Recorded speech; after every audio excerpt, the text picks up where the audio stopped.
Welcome back to Conversations in English. I'm Nikaya, and today I would like to talk just a little bit about setting goals when you've hit that plateau. So, an interesting thing happens with the brain when we set goals. And you can think about anything in your life that you have aimed for, and each time you've reached success, just take a moment and remember how it felt in your mind and in your body. Just take a moment. You can pause the video and then come back.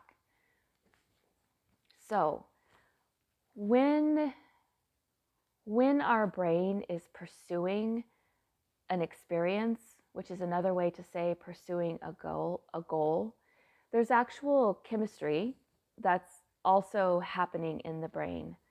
And when we're successful with something, we get a release, and I believe it's a release of dopamine in the brain. It's not a bad thing. It's something that keeps us motivated and inspired to do something.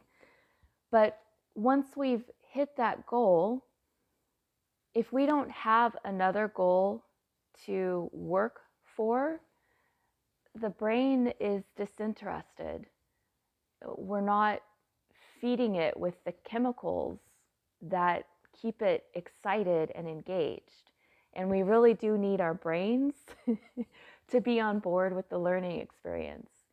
So if you are at a plateau in your language development, and I am speaking to English learners specifically, but if you happen to speak another language and English is just an extra language that you speak, we can apply this to learning anything and to learning any language.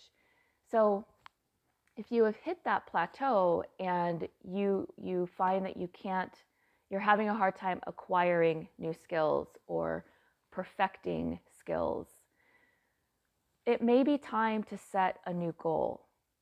So you'll want to make a decision about what is important, what's the next step for me in my language development. And it could be something like, it could be applying for a new role in the company that you work for, or applying for a new role in the industry that you work in. And I know for many of you, having English as a skill is an important career accelerator. So that could be a goal. I know that it's important for many people to travel, and people want to feel comfortable visiting English-speaking travel destinations. So maybe you want to be able to discuss a certain topic that's important to people in the country that you'd like to visit. I say it specifically like that because the more specific we can be with our goals, the more juice there is behind the effort to get to the goal. If we're very broad and general with our goals, it's very easy to get tired and quit.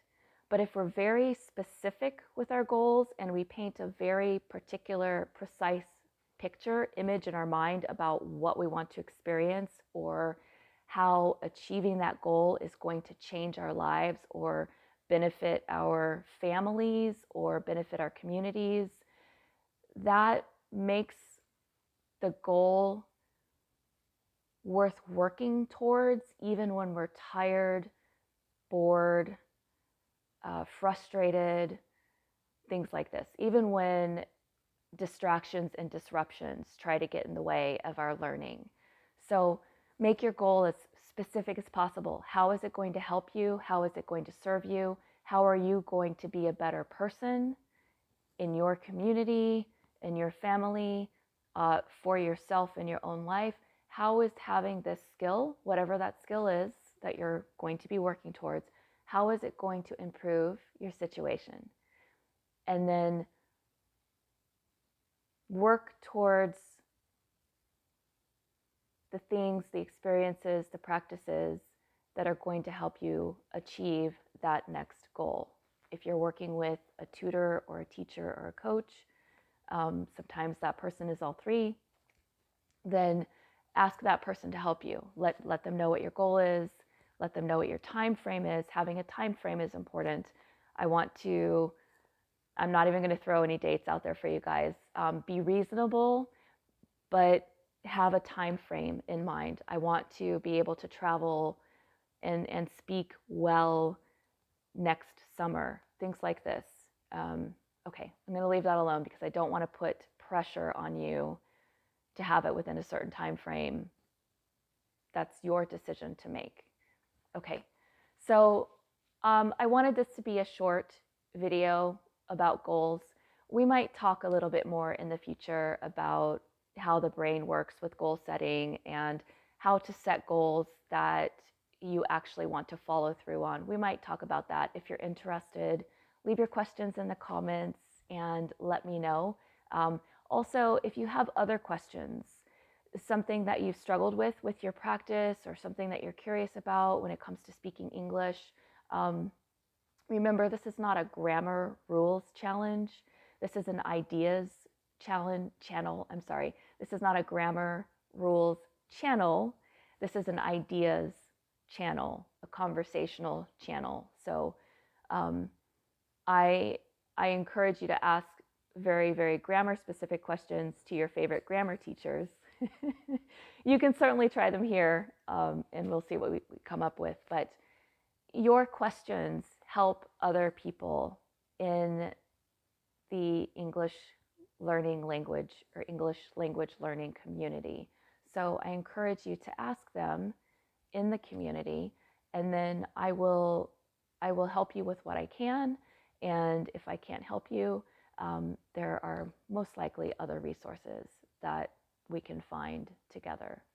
Okay, that's it for me today.